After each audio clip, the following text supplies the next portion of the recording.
Once upon a time, a bitter cry rose from the dungeons of a city. It was such a cry that broke from a heart burned like embers of regret and echoed off the stone walls of the dungeon. An elderly prisoner in the same cell could not bear it any longer.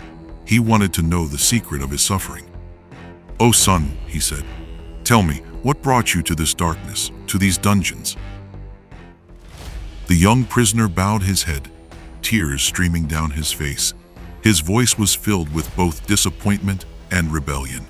"I was a victim of my own pleasure and comfort," he said. "How?" asked the old man. The prisoner began to tell his story by sobbing. "I was once a soldier. One day, the commander summoned us. We, two friends, appeared before the commander. We both had orders to come to this city. We set off and traveled together until we reached the intersection where the road split into two." The old man asked curiously, "What happened at that intersection that caused your fate to change like that?" The prisoner's eyes wandered far away and his voice trembled. "That's where it all started. A wise, old, but stately man appeared before us. He called out to us, 'O travelers, the path on the right is orderly. It has a bag and a weapon. Yes, it will put some burden on your shoulders, but it will bring peace to your heart and confidence to your spirit.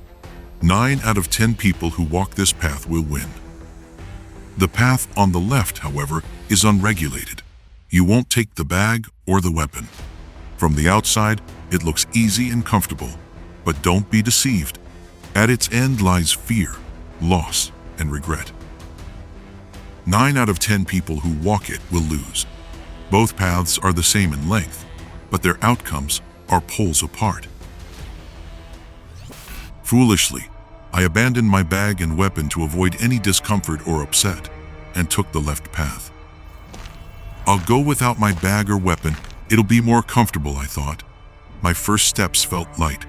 I thought, I'll reach my destination this way. Why should I burden myself with my bag and weapon? But after a little while, my heart began to feel heavy with each step." The old prisoner held his breath and squinted his eyes. "Why?" he asked. "I was hungry, but I didn't have my bag. I had food in my bag. I paid the price for not taking the bag by both hunger and begging people. I begged people for a piece of bread and was humiliated. And I began to feel scared. Every creak, every shadow frightened me because I didn't have a weapon with me. One day, a dog came out from behind a tree and I was almost scared for my life. I don't remember how far I ran. Then bandits appeared in my path. I was unarmed. My hands were shaking and my knees were about to buckle. The old man asked, 'Did they hurt you?' He said, 'They robbed me. They took everything I had and beat me mercilessly.' At that moment I realized my body was free of the bag and the weapon, but my spirit was crushed under the weight of fear and indebtedness. Tears streamed from the prisoner's eyes. His lips were trembling. Even the stones of the dungeon testified to his pain. Finally, I arrived in the city. However, they treated me not as a traveler, but as a rebel and a fugitive. I was chained, and now I'm here," he said. The old prisoner took a deep breath and nodded. "Son, you made a choice, but it was a wrong choice. Everyone lives with their choices and then pays the price." After these words, the dungeon fell silent. Now, let's leave this unfortunate soldier where he is and take a look at the situation of the other soldier. That soldier listened to the voice of his mind and conscience. He turned to the right path. He shouldered his pack and armed himself. With his first steps, he felt the weight of the burden on his shoulders. But he soon realized that his spirit had lightened because there was no indebtedness in his heart and no fear in his eyes. Unlike his unfortunate friend, he neither begged nor bowed to anyone. When he was hungry, he didn't ask anyone for help. He ate from the food in his bag. He drank water from his own ration.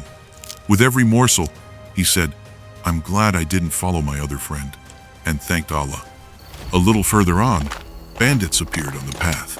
Where his unfortunate friend trembled, this soldier stood firm, because he had a weapon in his hand and the support of belief in his heart. His eyes screamed not fear, but determination.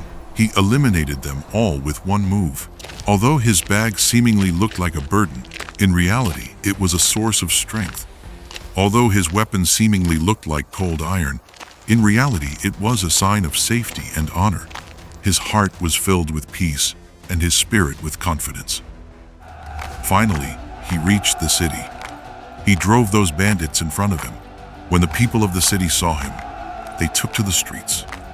The applause rose to the sky. The cries of victory spread in waves. Children shouted, "Hero!" Women prayed, and old men raised their hands to the heavens. His commander greeted him standing. Pride and appreciation were shining in his eyes. He was complimented by the commander. "Well done, son," he said. "You did your duty well." He was rewarded as befits a soldier who has done his duty, and he began to smile with the comfort and peace of mind of having done his duty.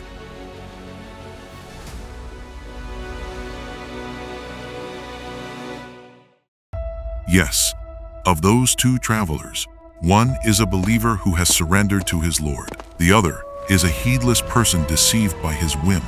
The right path is the path of Islam, illuminated by the light of the Quran. The left path is the dark path of sin and rebellion. This journey begins in the realm of spirits, passes through this world, the grave, and reaches the hereafter. Ultimately, the destination is either paradise, the abode of eternal bliss, or hell, the abode of eternal torment. A believer lives in an orderly manner according to the commandments and prohibitions of Islam. His bag is worship, and his weapon is taqwa, piety. Yes, worship, although it may seem like a burden from the outside, it actually brings a person such lightness and happiness that it is indescribable. Because a believer who says, "Ashhadu an la ilaha illallah," in his prayer, knows that harm and benefit are solely in the hands of Allah. With this belief, he finds unshakable support in every calamity he encounters. His belief gives him such security that even if the earth explodes like a bomb, his heart will not tremble. On the contrary, he will watch Allah's power in amazement and admiration. But a person without belief, he is a traveler without a guardian. Even if he sees a shooting star in the sky, he trembles, thinking, "I wonder if it will hit our earth." He becomes consumed by fear.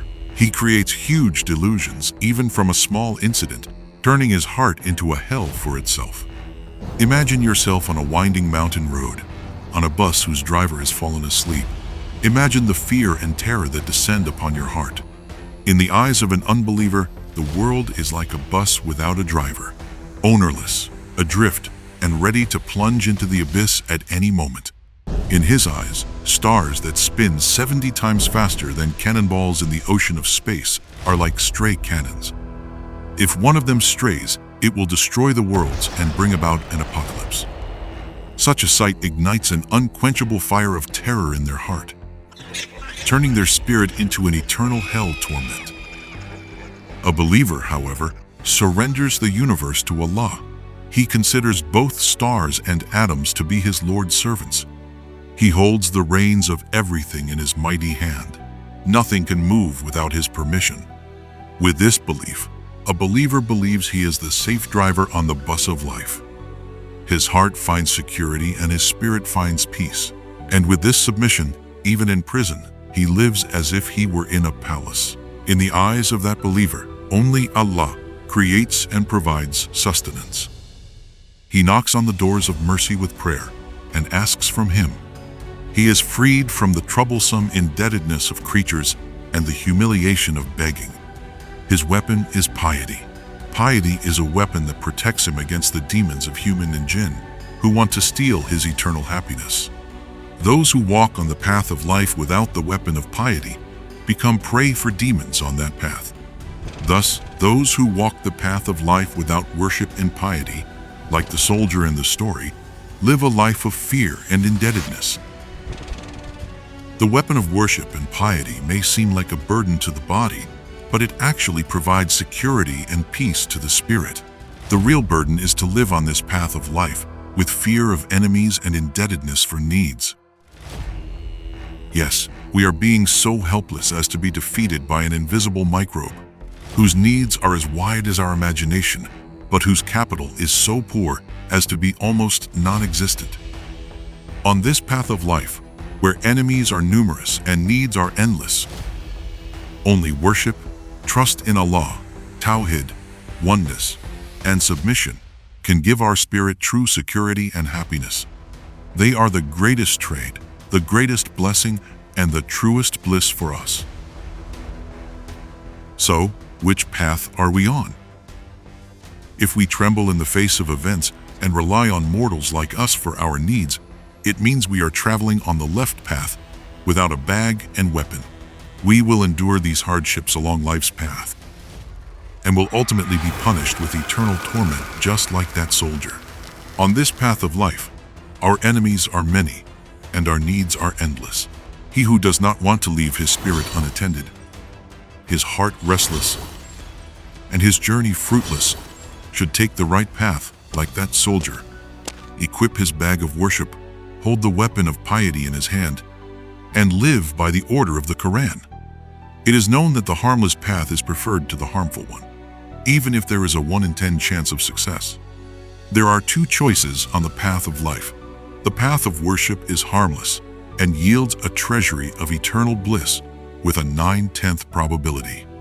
As for the path of sin and rebellion, it is useless. Moreover, it leads to eternal destruction and torment with a 9/10 probability. Now the decision is up to you. Reason and conscience, fairness and understanding show you the path to bliss. So, do not be deceived by the false pleasures of the ego, and do not heed the devil's dark call. Remember that true peace and security lie in worship and piety, while torment and disappointment lie on the dark path of sin and rebellion. Make your choice and choose your path, because what awaits you at the end of this journey is either the gardens of paradise or the pits of hell.